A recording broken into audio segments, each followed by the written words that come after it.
साथियों, आज की ये स्टोरी एकदम रियल घटनाओं पर आधारित है और हमारी एक सब्सक्राइबर ने उस रूट से सफर करते हुए इस कहानी को पहली बार अपने कानों से सुना था। उनका नाम है रोमा। दरअसल रोमा का ननिहाल पश्चिम बंगाल में है और अक्सर उनका वहां पर आना जाना रहता है। लेकिन जब वो थोड़ी बहुत समझदार हुई और उम्र में काफी छोटी थी, तब उसने पहली बार उस भूतिया रेलवे स्टेशन के बारे में सुना था। हालांकि पहली बार सुनकर उन्हें यह मजाक लगा, लेकिन जब वहां के लोगों ने इस बात की पुष्टि की और कई बातें उन्होंने इंटरनेट पर सर्च की, तब उनके लिए भी यकीन करना काफी मुश्किल था। उस रेलवे स्टेशन के बारे में काफी सारी बातें सच है। लगभग 40 सालों तक वो रेलवे स्टेशन बंद रहा था और आज 21वीं सदी में आकर के इस रेलवे स्टेशन को चालू किया गया। लेकिन चालू भी पूरी तरीके से नहीं हुआ, केवल दिन के समय वहां पर स्टाफ रहता है। लेकिन जैसे ही शाम होती है, वहां पर अजीब सी खलबली मच जाती है और पूरा स्टेशन खाली हो जाता है। तो चलिए रूबरू करवाते हैं आपको भी उस खौफनाक रेलवे स्टेशन से। तो चलिए इस स्टोरी को हम रोमा के प्रोस्पेक्टिव से ही सुनते हैं, जैसा उन्होंने हमें बताया है। मेरा नाम रोमा है और ये बात तब की जब मैं काफी छोटी थी।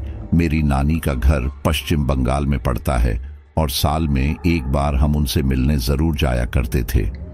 मैं छोटी भले ही थी, लेकिन इतनी समझ तो थी मुझ में कि हर बात को जानने के बारे में दिलचस्पी रहे। यही उस समय भी हुआ। हमारी ट्रेन कुछ घंटे लेट थी और जहां हमें लास्ट स्टेशन पर शाम तक पहुंचना था, वहां हम अब तक पहुंच नहीं पाए थे। अब तक रात होने लगी थी। ट्रेन में बैठे बैठे मैं काफी ज्यादा ऊब गई थी और अपने पेरेंट्स के पास ही इधर उधर टहलते हुए खेल रही थी कि इतनी ही देर में एक आदमी की तेज आवाज आई, अरे बेगुनकोदार, रेलवे स्टेशन आने वाला है, जल्दी से खिड़की दरवाजे सब बंद कर लो। ये सुनकर मुझे काफी हैरानी हुई, क्योंकि यूजुअली स्टेशन आने पर सब लोग खिड़की दरवाजे खोलते थे और यहां पर बंद करवा रहे थे। मैंने हैरानी से अपनी मां से इस बारे में पूछा, लेकिन उन्होंने मुझे चुप रहना का बोल दिया। अब मां तो मां ही होती है और बच्चों में तो कुटाई का डर रहता ही है, इसलिए मैं एकदम चुप हो गई। इस दौरान मैंने पाया कि उस पूरी बोगी में सभी लोग ही एकदम शांति से बैठ गए थे। इतना ही नहीं, ट्रेन की स्पीड भी पहले से ज्यादा तेज लग रही थी। मेरा मन तो बहुत था कि मैं पूछूं मेरी मां से, लेकिन कुटाई के डर से मैंने थोड़ी देर चुप रहने में ही अपनी भलाई समझी। खैर, ये सिलसिला लगभग 5-10 मिनट तक यूं ही चलता रहा और उसके बाद सब लोग दोबारा से आपस में बातें करने लगे, जैसे कि कुछ हुआ ही नहीं था। ये देखकर मैंने मेरी मां से पूछा, मां, अभी सभी लोग ऐसे चुप क्यों थे और खिड़कियां क्यों बंद करवा दी थी? लेकिन मेरी मां ने मुझे कुछ नहीं बताया, बट मैं भी जिद्दी थी, इसलिए दोबारा पूछा। तब हमारे सीट के सामने ही एक अंकल बैठे थे। वो बोले, अरे बेटा, इस रेलवे स्टेशन वाले रूट पर चुपचाप चलना पड़ता है क्योंकि उसे पसंद नहीं। ये सुनकर मुझे काफी हैरानी हुई और मैंने पूछा, किसको पसंद नहीं अंकल? अब इससे पहले कि वो अंकल कुछ कहते, मेरी मां ने उन्हें कहा, अरे क्यों, आप मेरी बेटी को ऐसी बातें करके डराना चाहते हैं?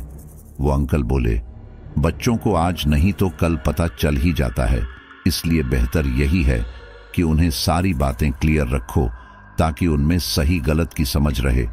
ये सुनकर मैंने कहा, हाँ मां, बताने दो ना।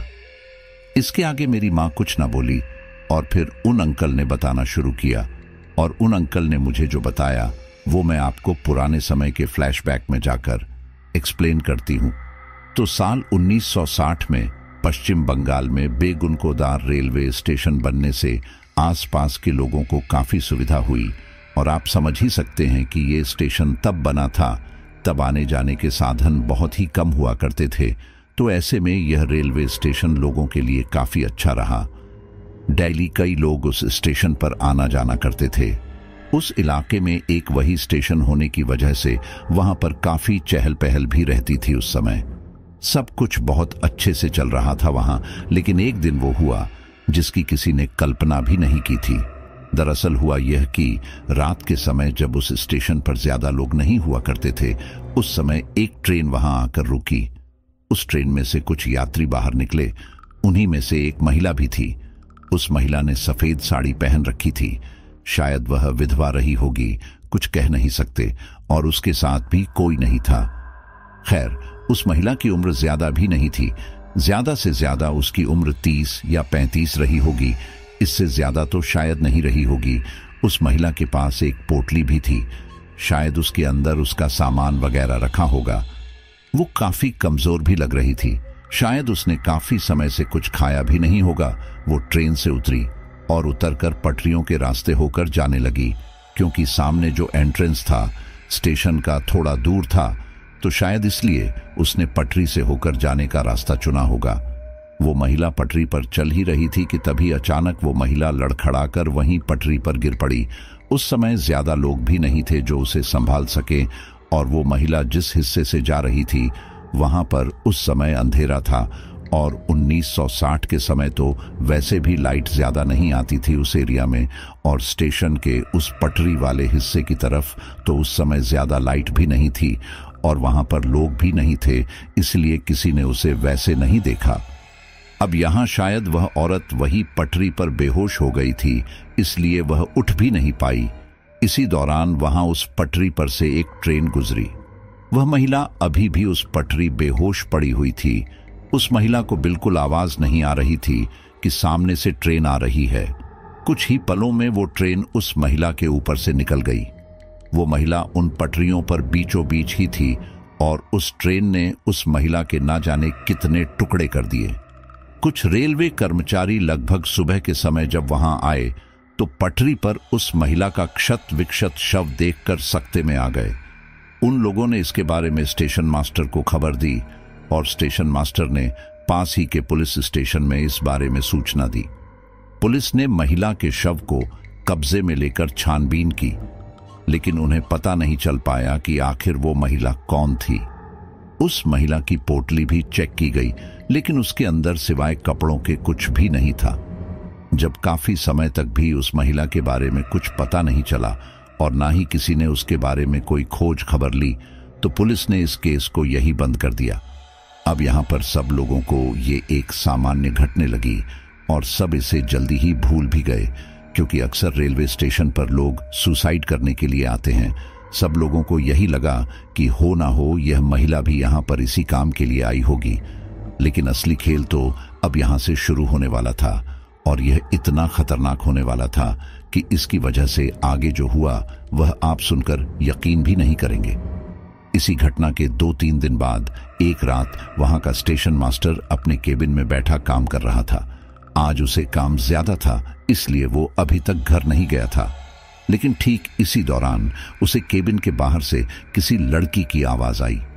वो आवाज सुनकर स्टेशन मास्टर अपने केबिन से बाहर आया। बाहर आकर उसने देखा कि वहां ज्यादा लोग नहीं थे, और ज्यादातर लोग तो आदमी ही थे। स्टेशन मास्टर अपने केबिन से थोड़ा आगे आया और फिर एक तेज आवाज में बोला, आप में से किसने मुझे आवाज दी? ये सुनकर वे सारे लोग एक दूसरे का मुंह ताकने लगे। तभी उनमें से एक बोला, नहीं सर, हम में से तो किसी ने आपको नहीं बुलाया। ये सुनकर स्टेशन मास्टर को लगा कि शायद ये उसका वहम होगा, इसलिए वो वापस अपने केबिन में आकर बैठ गया।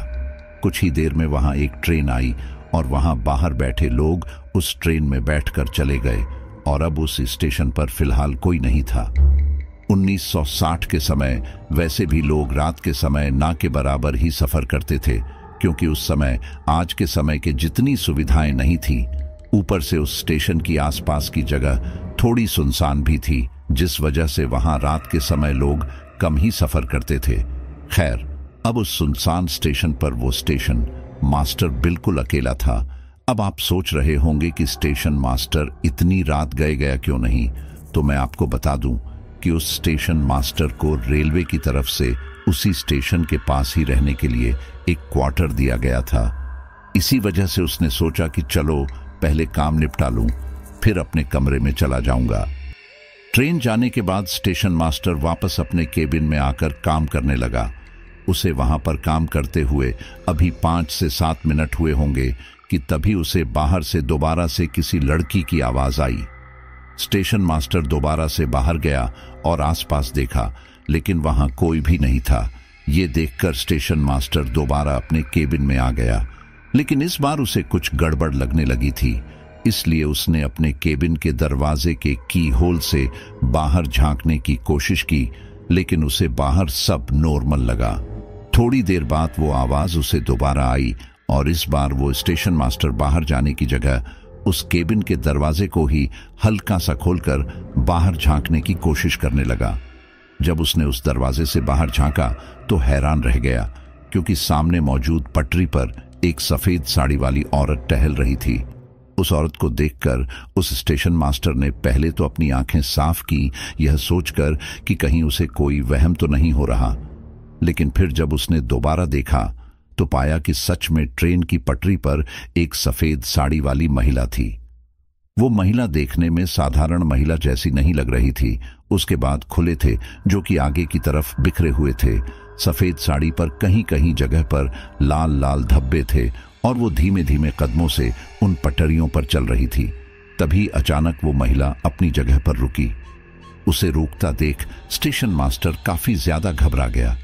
अब इससे पहले कि वह कुछ सोच पाता, उस महिला ने स्टेशन मास्टर के केबिन की ओर देखा। इससे स्टेशन मास्टर पहले से ज्यादा घबरा गया और उसने अपना केबिन अंदर से लगा लिया। स्टेशन मास्टर अब आगे क्या होगा उसका इंतजार कर रहा था, लेकिन ठीक तभी उसके केबिन के दरवाजे पर किसी ने दस्तक दी। वो आवाज सुनकर स्टेशन मास्टर अंदर ही अंदर दहल गया। उसे लगा कि हो ना हो ये वही सफेद साड़ी वाली औरत होगी, इसलिए उसने ना ही कोई प्रतिक्रिया दी और ना ही दरवाजा खोला। वो खटखटाने की आवाज दोबारा आई, लेकिन स्टेशन मास्टर ने इस बार भी वैसा ही किया। कुछ देर बाद उसे किसी के कदमों की वापस जाने की आवाज सुनाई दी। स्टेशन मास्टर अपने केबिन में मुंह पर हाथ रखकर बैठा उस औरत के वापस जाने का इंतजार करने लगा। लगभग आधे घंटे बाद जब स्टेशन मास्टर को लगा कि अब वो औरत जा चुकी है, स्टेशन मास्टर ने अपना बैग उठाया और फिर तेजी से अपने केबिन को धक्का मारकर वहां से अपने कमरे की ओर बढ़ने लगा। कुछ देर में स्टेशन मास्टर अपने केबिन की ओर बढ़ गया। उसके कमरे में उसकी पत्नी उसका इंतजार कर रही थी। उसके आते ही उसने प्रश्नों की झड़ी सी लगा दी। अरे कहाँ रह गए थे इतनी देर? तुम्हें पता है ना ये जगह कितनी सुनसान है, मुझे डर लगता है। समय से आया करो। स्टेशन मास्टर ने उसके किसी भी सवाल का कोई जवाब नहीं दिया। इसी दौरान उसकी पत्नी की नजर स्टेशन मास्टर के चेहरे पर पड़ी। उसने देखा कि स्टेशन मास्टर बुरी तरह से हाँफ रहा था। वो पसीने से एकदम तरबतर था, जबकि उस समय हल्की हल्की सर्दी आ चुकी थी, तो पसीना आने का तो सवाल ही नहीं होता। उसने स्टेशन मास्टर से पूछा, अरे क्या बात है, इतने घबराए हुए क्यों लग रहे हो? मैराथन में दौड़कर आए हो क्या? स्टेशन मास्टर ने उनसे एक गिलास पानी पीने को मांगा। उन्होंने पानी दिया और स्टेशन मास्टर ने वो पूरा पानी का गिलास खाली कर दिया। पानी पीने के बाद वो थोड़ा शांत हुए और फिर कहा, क्या बताऊं, बहुत ही अजीब मुसीबत में फंस गया था आज तो। मुझे आज ट्रेन की पटरी पर एक सफेद साड़ी वाली भयानक औरत चलते हुए नजर आई। वो मेरे केबिन का दरवाजा खटखटा रही थी, लेकिन मैंने केबिन की कुंडी लगा ली थी। उसके जाने के बाद मैं दौड़ के यहां आ गया। आज के बाद रात होने तक मैं वहां नहीं रुकूंगा। शाम होते ही मैं यहां आ जाऊंगा, जो होगा देखा जाएगा। उनकी बात सुनकर उनकी पत्नी काफी ज्यादा घबरा गई, क्योंकि वो पूरे दिन यहां पर अकेले ही रहती थी और ऐसे में वो इस तरह की बातें कर रहे हैं। इसलिए उसने कहा, अरे आप डरा क्यों रहे हो सकता है कि वो कोई जरूरतमंद हो, आपसे मदद मांग रहा हो। आप इस बारे में ज्यादा मत सोचिए। हमें यहां पर काफी समय तक रहना है। अगर ऐसे डर डर के रहेंगे तो कैसे काम चलेगा? अब इस बारे में स्टेशन मास्टर ज्यादा नहीं बोले, क्योंकि उसे पता था कि शायद उसकी पत्नी को डर लग रहा है, लेकिन उसे इतना भी पता था कि वो कोई जरूरतमंद नहीं था जिसने उसके केबिन का दरवाजा खटखटाया था। अगर किसी को जरूरत होती तो वो उनका नाम भी तो लेता, लेकिन वो जो कोई भी था उसने सिर्फ दरवाजा खटखटाया, यानी कि उसकी इंटेंशन यही थी कि स्टेशन मास्टर किसी तरह से केबिन का दरवाजा खोल देते। खैर, दोनों पति पत्नी ने खाना खाया और फिर दोनों शांति से सो गए। अगले दिन स्टेशन मास्टर दोबारा से तैयार होकर स्टेशन गया। स्विंग सुबह का समय हो चुका था, इसलिए वहां पर अब काफी चहल पहल हो रही थी। स्टेशन पर वापस चाय और नाश्ता बेचने वाले लोग आ चुके थे। अखबार मिलने लगे थे। इतने लोगों को आसपास देखकर स्टेशन मास्टर ने थोड़ी राहत की सांस ली कि चलो अब वो अकेला नहीं है, वरना रात के समय तो वो इस पूरे स्टेशन पर बिल्कुल अकेला था।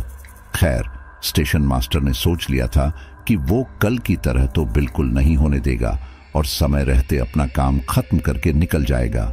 अब हम सोच तो बहुत कुछ लेते हैं, लेकिन सिचुएशन हमारे हिसाब से कभी चलती ही कहाँ है। यही स्टेशन मास्टर के साथ भी हो रहा था। उसने अपना काम तो समय से खत्म कर लिया, लेकिन शाम को आने वाली जिस ट्रेन से रेलवे का कोई जरूरी सामान आने वाला था, वो किसी कारणवश 2 से 3 घंटे लेट था। अभी अगर कोई सामान्य ट्रेन होती जिसमें सिर्फ उसे टिकट चेक करनी होती तो वो शायद इसका इंतजार नहीं करता, लेकिन इसमें से रेलवे का कोई जरूरी सामान आना था जिसे उसे अपनी निगरानी में लेकर स्टोर रूम में रखवाना था, इसलिए उसका रुकना उस समय अब जरूरी हो गया था। वो यहां से जल्द निकल जाना चाहता था, इसलिए उसने रेलवे से संपर्क करके ये भी पूछा कि अभी तक वो सामान कहां तक पहुंचा है और कितना समय लगेगा।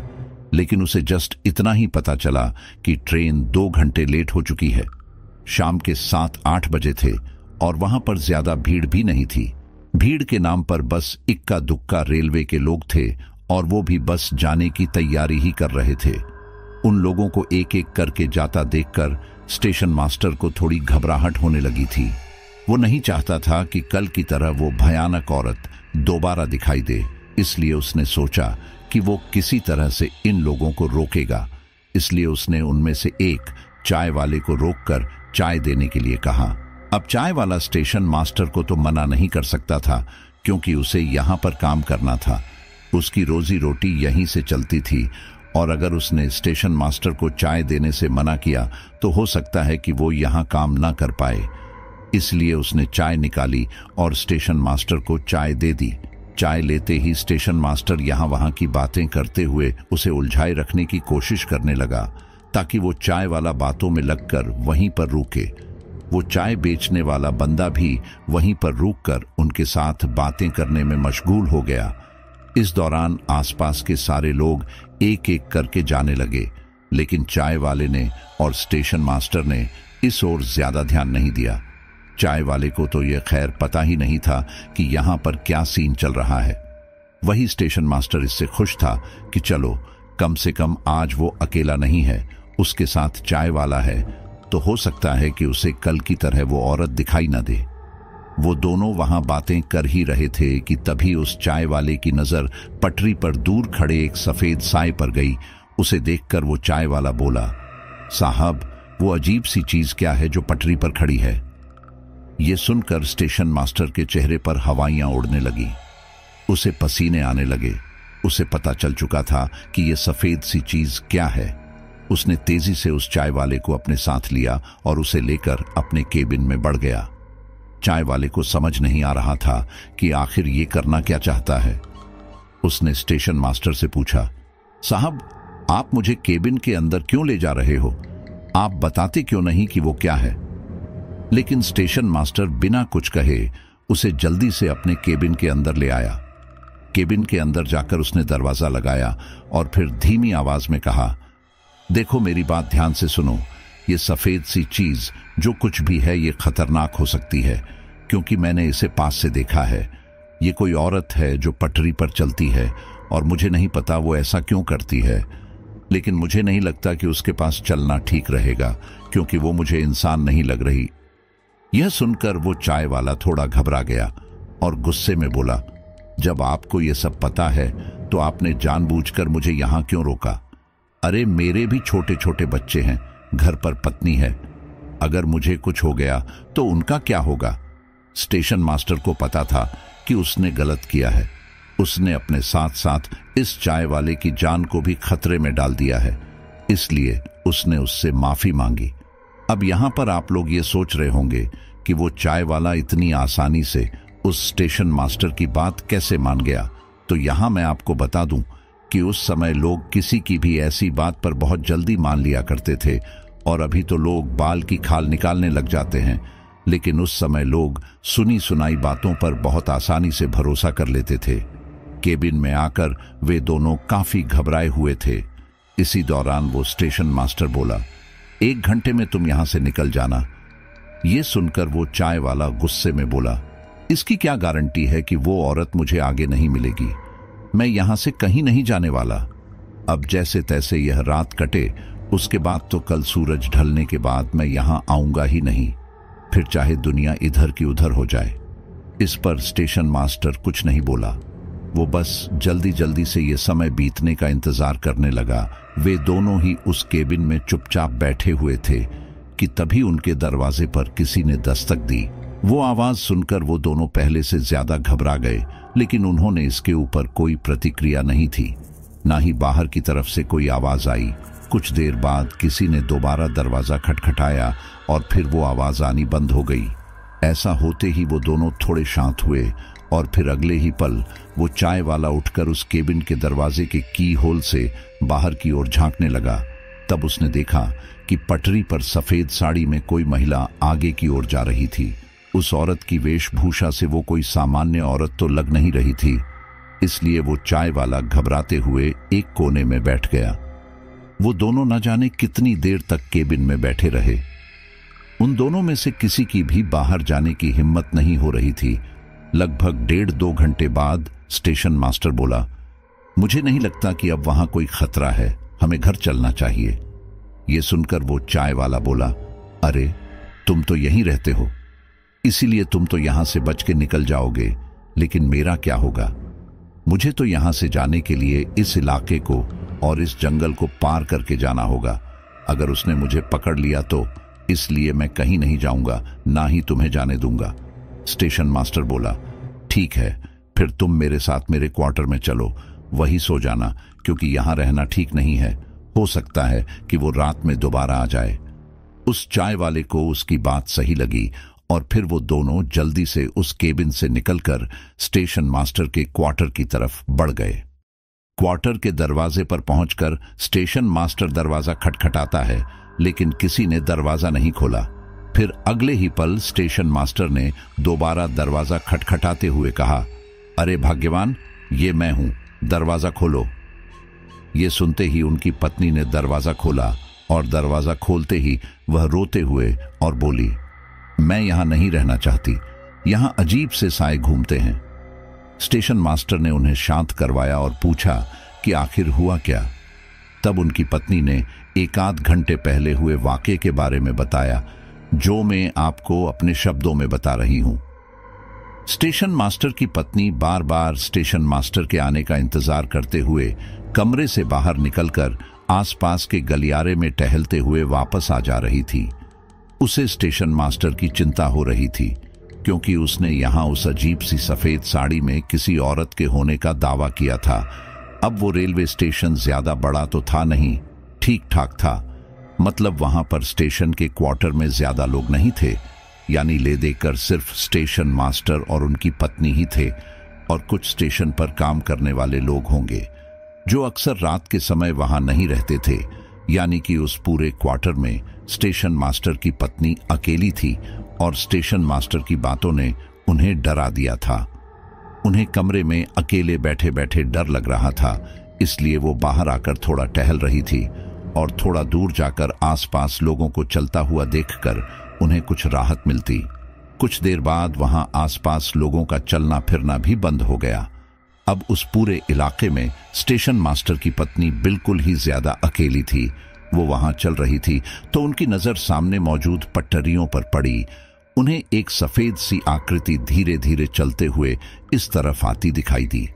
स्टेशन मास्टर की पत्नी काफी समय तक तो हैरानी से उस आकृति की ओर देखती रही। उन्हें समझ नहीं आ रहा था कि वो क्या है, क्योंकि वो आकृति धीरे धीरे बड़ी हो रही थी। इसका मतलब साफ था, न सिर्फ वो आकृति चल रही थी, बल्कि वो चलते हुए उसी तरफ आ रही थी। धीरे धीरे जब वो उनके एकदम पास आई, तब उस आकृति को देखकर स्टेशन मास्टर की पत्नी ने पाया कि वो आकृति किसी महिला की थी, जिसने सफेद साड़ी पहनी हुई थी। उसके बाल अजीब से थे, जिसकी वजह से उसका चेहरा दिखाई नहीं दे रहा था। कोई सामान्य औरत रात के इस समय इस तरह से तो पटरियों पर चलने से रही। हो ना हो ये औरत कोई सामान्य औरत नहीं है। यह सोचकर स्टेशन मास्टर की पत्नी काफी ज्यादा घबरा गई। फिर उसी समय रात में स्टेशन मास्टर की कही हुई बात याद आई कि रात में उन्होंने भी एक सफेद साड़ी वाली अजीब सी औरत को पटरियों पर चलते हुए देखा था।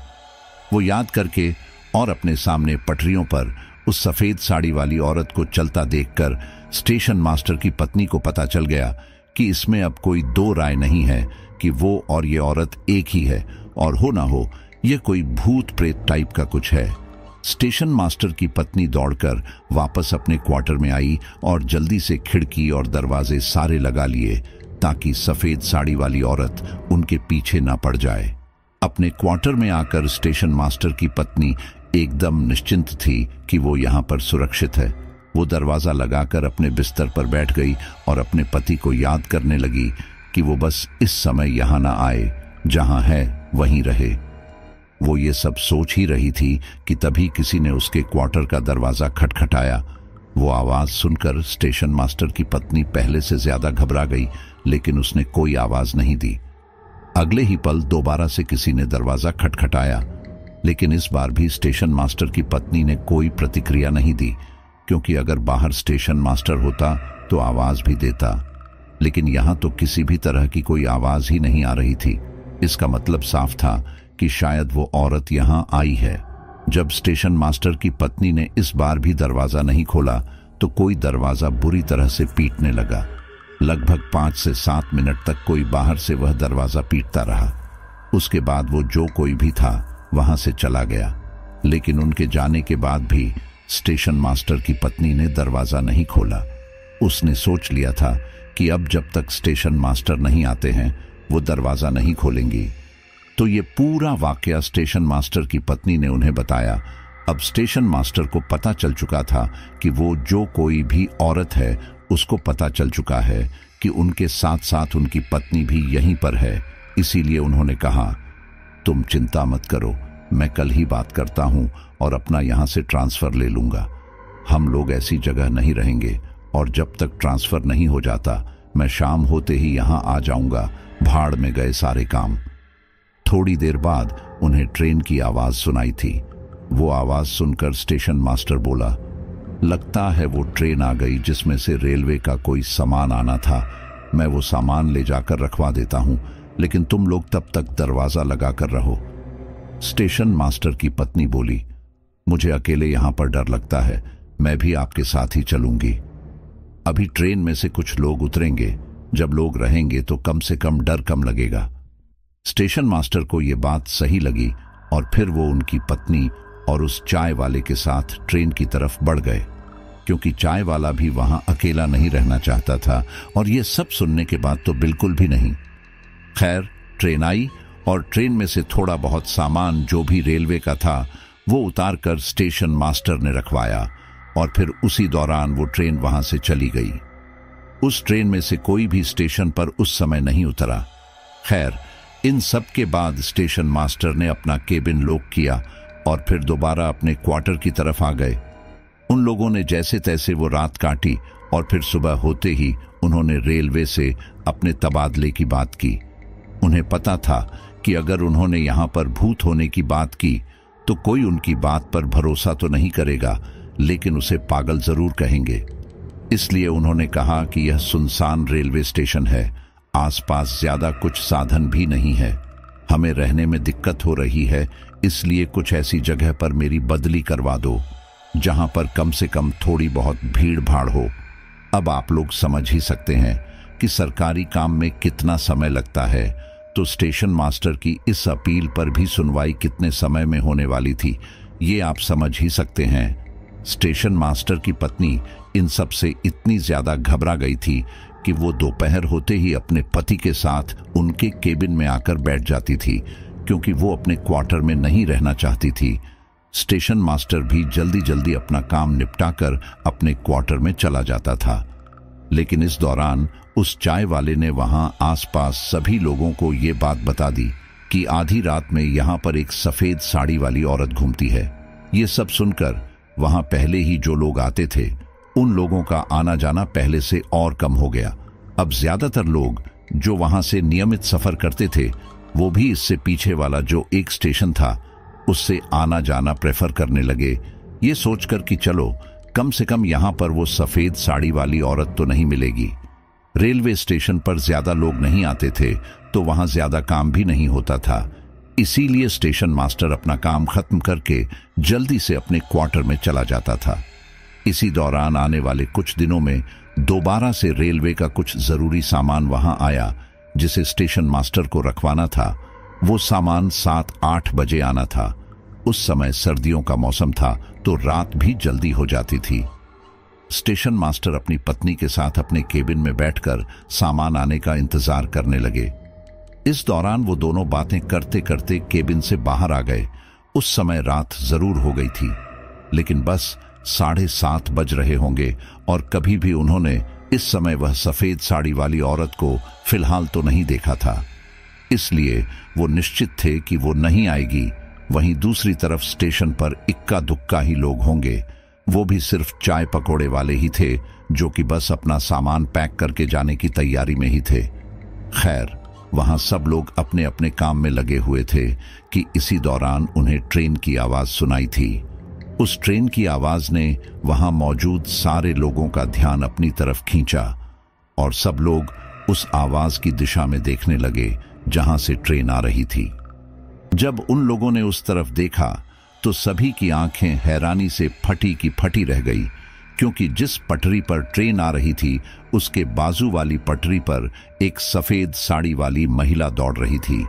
ऐसा लग रहा था कि वह ट्रेन से रेस लगाने की कोशिश कर रही थी और जिस गति से ट्रेन आ रही थी उसी गति से वो महिला दौड़ती हुई आ रही थी। ये देखकर वो सारे लोग काफी घबरा गए। चाय वाले ने उन सभी को सफेद साड़ी वाली औरत के बारे में बताया था। कुछ लोगों को जो यह बात सिर्फ एक अफवाह लगी थी। आज उन लोगों ने साड़ी वाली औरत को अपनी आंखों से इस तरह से ट्रेन से रेस लगाते हुए देख लिया था। उन सभी की आंखें भय से चौड़ी हो गई थी। उन्हें समझ नहीं आ रहा था कि क्या करें। तभी स्टेशन मास्टर बोला, सारे जल्दी मेरे केबिन में चलो, वो हमें नुकसान पहुंचा सकती है।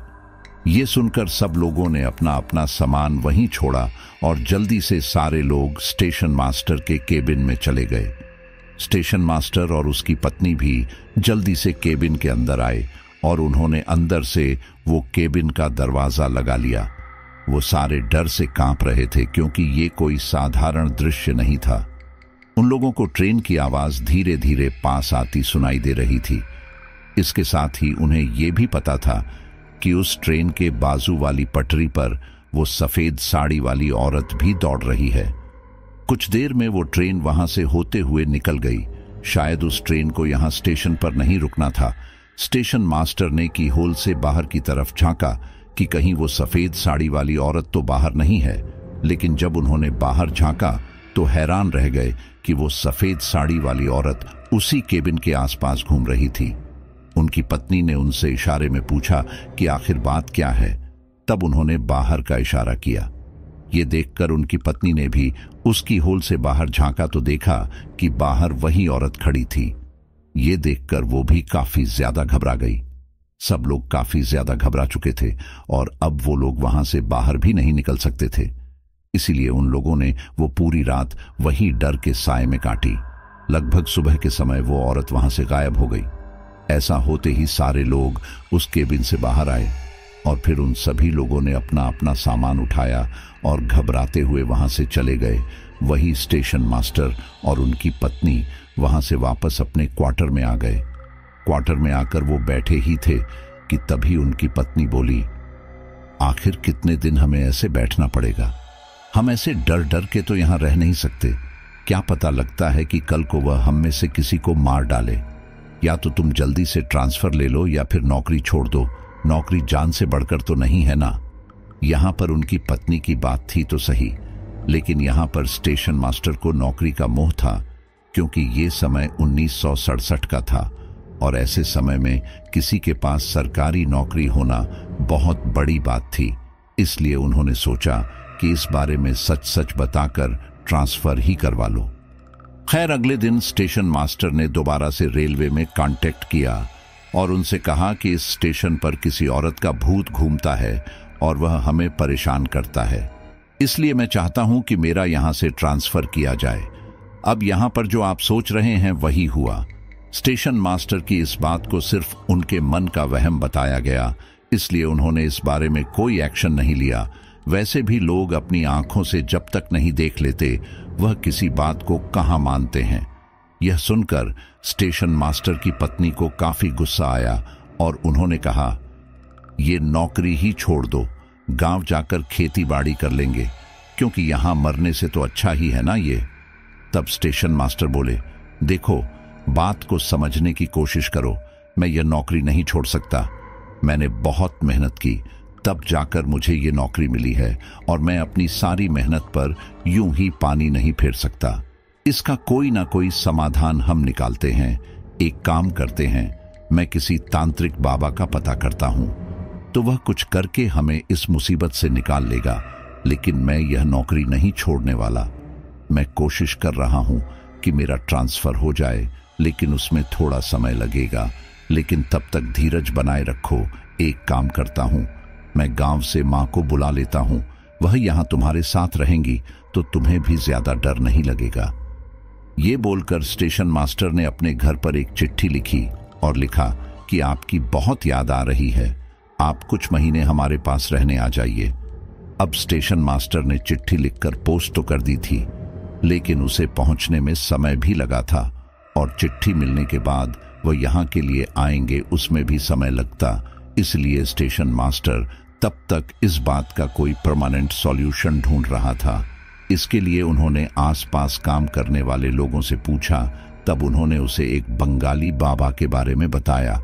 स्टेशन मास्टर दोपहर में ही स्टेशन का सारा काम धंधा छोड़कर उस बंगाली बाबा से मिलने के लिए गया और उन्हें अपनी सारी समस्या बताई।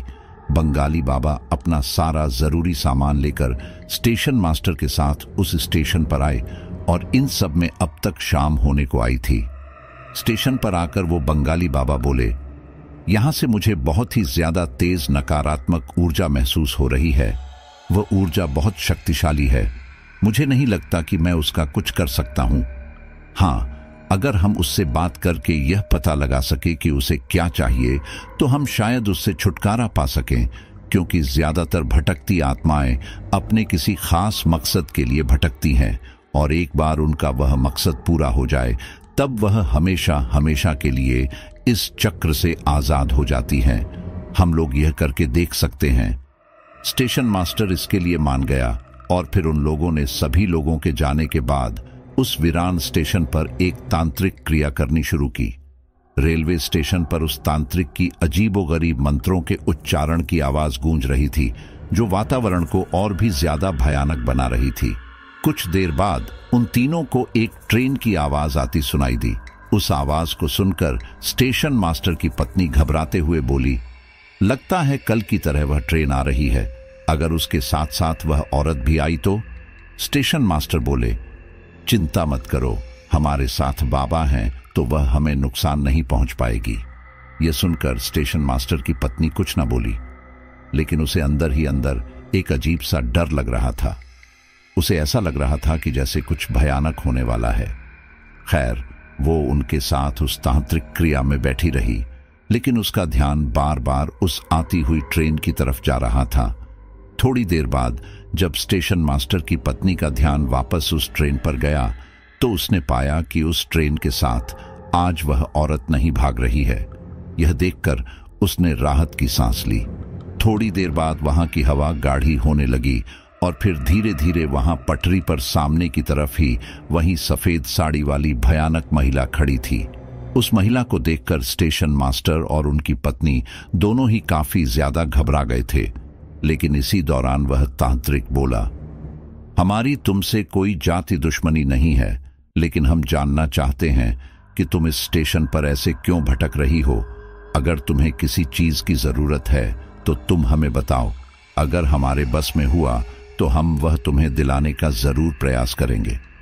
वह महिला अपनी ठंडी रूखी आवाज में बोली, जब मैं जिंदा थी तब तो कोई मेरी मदद के लिए आगे नहीं आया। मैं वहां पटरी पर कितनी देर तक बेहोश पड़ी रही, लेकिन कोई भी मेरी मदद के लिए आगे नहीं आया। वो ट्रेन मुझे रौंद कर चली गई, लेकिन ये सभी लोग तब आए जब मेरी मौत हो चुकी थी। ये सुनकर स्टेशन मास्टर हैरानी से बोला, तो तुम वह औरत हो जो यहां पर कुछ समय पहले मरी मिली थी? वह महिला बोली, हाँ, मैं एक विधवा थी, काम की तलाश में यहां आई थी, लेकिन उससे पहले ही मैं यहां पटरियों पर मारी गई। उस समय स्टेशन पर कुछ लोग थे, लेकिन वह लोग मेरी मदद के लिए नहीं आए, इसलिए मैं अब इस पूरे स्टेशन को ही वीरान बना दूंगी। अगर तुम लोग मदद नहीं कर सकते तो तुम लोगों को भी यहां रहने का कोई हक नहीं है, इसलिए मैं यहां किसी को भी नहीं रहने दूंगी। ये सुनकर वो तांत्रिक बोला, देख, मैं समझता हूं कि तेरे साथ गलत हुआ है, लेकिन अब तू भी समझ, तेरी मौत में इन सब का क्या कसूर? तू पीछे की तरफ पटरियों पर मरी थी, इसलिए किसी की नजर तेरे ऊपर नहीं पड़ी, तो यह लोग तुझे कैसे बचाते? अगर तू यहां पर कहीं गिरी होती तो यह लोग जरूर तुझे बचाते, इसलिए मेरी मान और तू इस जगह को छोड़ दे। वो महिला गुस्से में चीखी, बिल्कुल नहीं, मेरी मौत इन्हीं लोगों की वजह से हुई, इसीलिए मैं यहां पर किसी को रहने नहीं दूंगी। स्टेशन मास्टर, मैं तुझे आखिरी मौका देना चाहूंगी, अभी के अभी तू यहां से निकल जा, नहीं तो तू जानता है मैं तेरे साथ क्या कर सकती हूं। यह सुनकर स्टेशन मास्टर की पत्नी घबराते हुए बोली, देखिए, आप हमें छोड़ दीजिए, हम कल के कल ही यहां से चले जाएंगे। यह सुनकर वो तांत्रिक बोला, तुम दोनों इतनी आसानी से इस आत्मा के आगे घुटने क्यों टेक रहे हो? मैं हूं ना, बात करता हूं इससे। तू एक आत्मा है और यह जगह तेरी नहीं है, इसलिए अभी के अभी यह जगह छोड़कर चली जा। अगर तूने ऐसा नहीं किया तो फिर मैं तुझे भस्म कर दूंगा। ये सुनकर उस औरत को बहुत गुस्सा आया और उसने तेजी से आकर उस तांत्रिक की गर्दन पकड़ ली और कहा, तू मुझे निकालने आया है, मैं ही तुझे तेरे शरीर से निकालकर मुक्त कर देती हूं। ये बोलकर वो भयानक औरत उस तांत्रिक का गला दबाने लगी, लेकिन ठीक इसी दौरान स्टेशन मास्टर बोला, देखिए, ऐसा मत कीजिए, हम कल के कल ही यहां से चले जाएंगे, आप इन्हें छोड़ दीजिए। यह सुनकर उस औरत ने उस स्टेशन मास्टर को एक जोरदार धक्का दिया, जिससे वह स्टेशन मास्टर पीछे की दीवार से जा टकराया और फिर वो महिला गुस्से में बोली, अब यह भी तू मुझे बताएगा कि मुझे क्या करना है? उस दिन तेरी वजह से मेरी मौत हुई और अब भी तू मुझे आर्डर दे रहा है। बोलते हुए वो महिला गुस्से में तेजी से स्टेशन मास्टर की ओर हवा में तैरते हुए बढ़ने लगी। इसी दौरान स्टेशन मास्टर की पत्नी की नजर उस महिला के पैरों पर पड़ी, जो कि उल्टे थे। वो महिला तेजी से स्टेशन मास्टर के पास आई और उसका गला दबाने लगी। इसी दौरान तांत्रिक ने जैसे तैसे खुद को संभाला और फिर कुछ मंत्रोच्चारण कर लाल सिंदूर उस डरावनी महिला के ऊपर फूंक दिया। उस सिंदूर के शरीर से टकराते ही वो महिला जोर से चीखी, आह! इसी दौरान उस तांत्रिक ने दोबारा से मंत्र उच्चारण कर वह सिंदूर उस महिला के ऊपर फूंक दिया। इससे वह महिला घबराते हुए उस तांत्रिक और स्टेशन मास्टर से दूर हट गई। उसके दूर हटते ही स्टेशन मास्टर की पत्नी दौड़कर स्टेशन मास्टर के पास आई और उसे संभालने लगी। अपने आप को संभालते ही उस स्टेशन मास्टर ने सामने उस तांत्रिक और उस आत्मा का भयानक युद्ध देखा। वह तांत्रिक समझ चुका था कि यह कोई आम आत्मा नहीं है, यह कोई दुष्ट आत्मा है, और अगर उस तांत्रिक ने कोई गलती की या उस आत्मा को मौका दिया तो वह उसकी और वहां मौजूद स्टेशन मास्टर और उनकी पत्नी की जान भी ले सकती है। इसलिए वह उस आत्मा को समय दिए बिना लगातार मंत्र उच्चारण करते हुए उसके ऊपर वह सिंदूर फेंक रहे थे। लगभग 3-4 बार के बाद वह औरत वहां से हवा में ही गायब हो गई। यह देखकर तांत्रिक ने मंत्रोच्चारण करना बंद किया। वहीं वह स्टेशन मास्टर और उसकी पत्नी तांत्रिक के पास आए और स्टेशन मास्टर ने उनसे कहा, क्या वह हमेशा हमेशा के लिए चली गई? वो तांत्रिक बोला, नहीं, वह सिर्फ कमजोर हुई है और कुछ समय बाद जब वह अपनी शक्ति दोबारा पा लेगी तो दोबारा आएगी। हम कह नहीं सकते कि उसे शक्ति पाने में कितना समय लगेगा, लेकिन अब की बार अगर वह आएगी तो इससे भी ज्यादा खतरनाक होगी। हमें उसके लिए तैयार रहना होगा। यह सुनकर स्टेशन मास्टर की पत्नी बोली, वो वापस आए या ना आए, मुझे उससे फर्क नहीं पड़ता। हमें बस अपनी जान बचानी चाहिए। हम कल के कल यहां से निकल जाएंगे। देखा ना, उसने धमकी दी है, और अगर फिर भी हम यहां रहे तो पता नहीं वह हमारे साथ क्या करें। यह सुनकर वो स्टेशन मास्टर बोला, देखो मैं तुम्हारी बात समझ रहा हूं, लेकिन तुम भी मेरी बात समझो। अगर मैंने यह नौकरी छोड़ दी तो हम अपना गुजर बसर कैसे करेंगे? बहुत मुश्किल से मुझे ये नौकरी मिली है और मैं इसे ऐसे ही नहीं छोड़ सकता। अगर कुछ करने से हमेशा हमेशा के लिए इस आत्मा से छुटकारा मिलता है और मेरी नौकरी भी बच जाती तो उसमें हर्ज ही क्या है? स्टेशन मास्टर की पत्नी ने उन्हें काफी समझाया, लेकिन स्टेशन मास्टर नहीं माने। थक हार कर उन्होंने कहना ही छोड़ दिया। लेकिन हां, वह उन्हें छोड़कर गई भी नहीं, क्योंकि हिंदुस्तानी पत्नी अपने पति के साथ ही जुड़ी रहती है। फिर वह किसी भी मुसीबत में उनका साथ नहीं छोड़ती। वही उनके साथ भी था। इतनी बड़ी मुसीबत होने के बावजूद वो उनके साथ वहीं पर टिकी रही। खैर, उसके बाद उस महिला की आत्मा ने उन्हें परेशान नहीं किया। ऐसे ही 2-3 दिन बीते। शाम के समय उस महिला का साया दोबारा पटरी पर दिखाई नहीं दिया। यह देखकर स्टेशन मास्टर काफी खुश हुए। उन्हें लगा कि हो सकता है कि वह महिला यहां से अब जा चुकी है। इसीलिए उन्होंने अपनी पत्नी से कहा, देखो चिंता मत करो, अब वो जा चुकी है, और रही बात ट्रांसफर की तो वह मैं जरूर ले लूंगा। कुछ ही दिनों की बात है, मेरा ट्रांसफर अप्रूव होगा और फिर हम खुशी खुशी दूसरे शहर जाएंगे। उनकी पत्नी उनकी यह बात मान गई। उस तांत्रिक ने एक दिन जाकर दोबारा स्टेशन मास्टर से इस बात का जायजा लिया। स्टेशन मास्टर ने साफ साफ कह दिया कि यहां पर अब कोई समस्या नहीं है, शायद वह आत्मा डर के भाग चुकी है।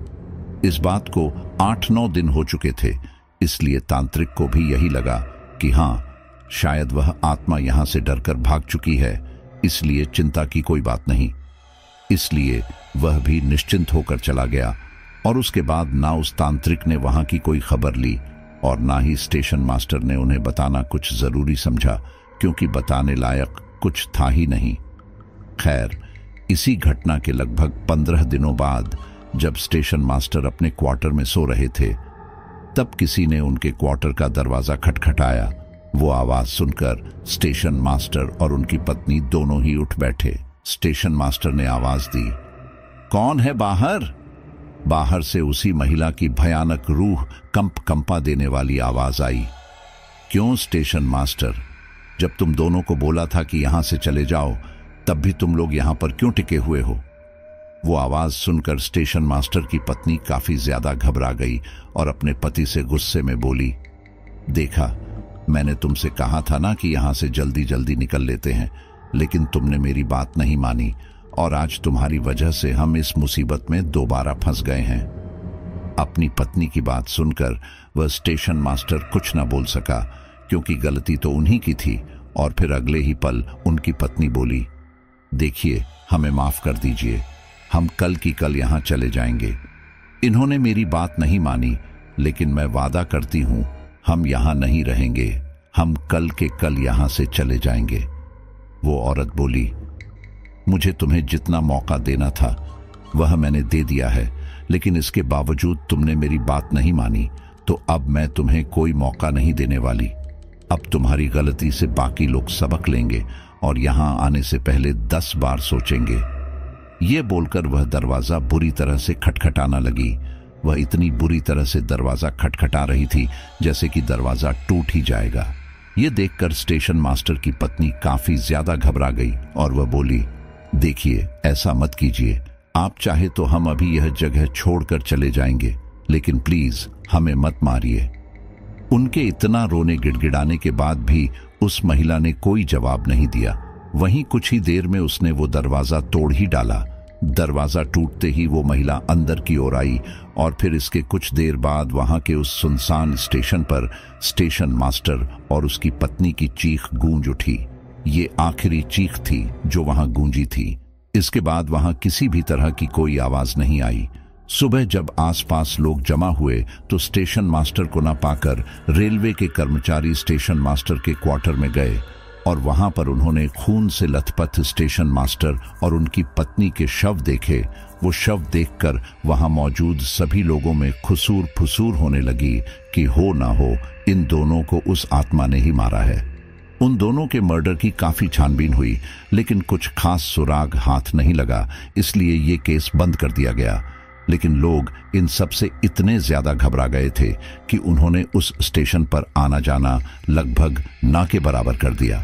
वही उस स्टेशन पर काम करने वाले रेलवे कर्मचारी भी नौकरी छोड़कर भाग गए। वहां पर कोई आता जाता ही नहीं था, तो इसलिए वहां पर अब ट्रेन रुकना भी बंद हो गई थी। और रात के समय तो कोई ट्रेन वहां रुकती ही नहीं थी, बल्कि रात के समय जब कोई ट्रेन वहां उस रेलवे स्टेशन से गुजरती तो उस ट्रेन के साथ कई बार एक सफेद साड़ी में महिला दौड़ते हुए देखी जाती।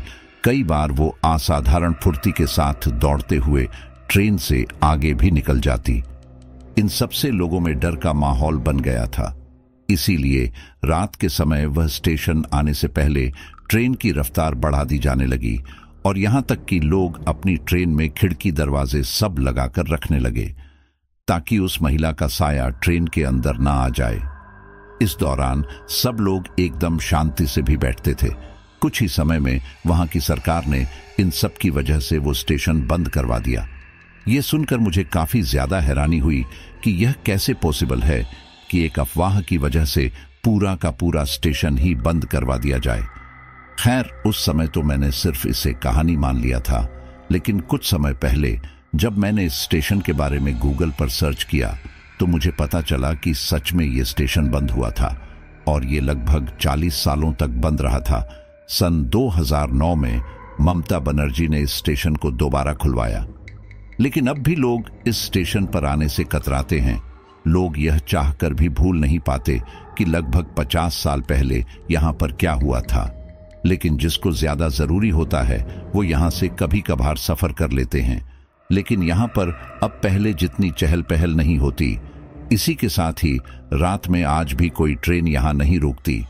इसी के साथ ही रात के समय यहां से गुजरने वाली सारी ट्रेनों की रफ्तार बढ़ा दी जाती है ताकि जल्दी जल्दी से स्टेशन छूटे। इतना ही, इस स्टेशन से गुजरने के समय आज भी खिड़कियां दरवाजे लगा दिए जाते हैं। स्टेशन पर काम करने वाले सारे लोग शाम होने के बाद यहां से निकल लेते हैं, कोई भी यहां पर नहीं रुकता। लेकिन मैं आज भी सोचती हूं कि क्या सच में वहां पर कोई खतरनाक आत्मा है जिसे लोगों का वहां आना पसंद नहीं? आपको क्या लगता है? साथियों, भले ही 21वीं सदी में आपको इस रेलवे स्टेशन की बातें सुनकर मजाक लग रहा होगा, लेकिन वहां पर कुछ तो ऐसा था और इसी वजह से सरकार ने उस रेलवे स्टेशन को 40 साल पहले बंद कर दिया था। और आज भी जब शुरू हुआ है तो स्टेशन पर एक अजीब ही नेगेटिव एनर्जी का एहसास होता है। अब नॉर्मली आप और हम तो उस चीज को नहीं पहचान सकते हैं, लेकिन जो लोग इन ऊर्जाओं को महसूस कर सकते हैं वो बताते हैं कि उस जगह पर आज भी कुछ उपस्थिति है, लेकिन आज के समय में इतना है कि इसका कोई बड़ा नुकसान देखने को नहीं मिलता। खैर, जो भी हो वो वही जान सकते हैं जो इन चीजों को अच्छे से डील करते हैं। लेकिन आपको क्या लगता है? ये मुझे कमेंट बॉक्स में जरूर बताना, और मुझे पूरा यकीन है कि स्टोरी आपको काफी पसंद आई हो, तो दिल से एक लाइक तो बनता ही है। तो चलिए, अब जिन लोगों ने पिछली स्टोरीज को आखिर तक सुना है उन्होंने अपने नाम हमें सजेस्ट किए हैं। वो है गोपाल सिंह आगरा, प्रियंका खरती अवनी जालंधर, मनोहर छत्तीसगढ़, प्रियांशु सिंह बिहार, ऋतु सीतापुर, समीर निषाद, पवन डिडवाना जयपुर, उमा प्रसाद बेंगलोर, बिलाल सिद्दकी कानपुर, निशा दुबई, सुनील बैरवा राजस्थान, राजदीप धार असम, रूबी खान, महेश चौधरी जयपुर। सभी का बहुत बहुत धन्यवाद।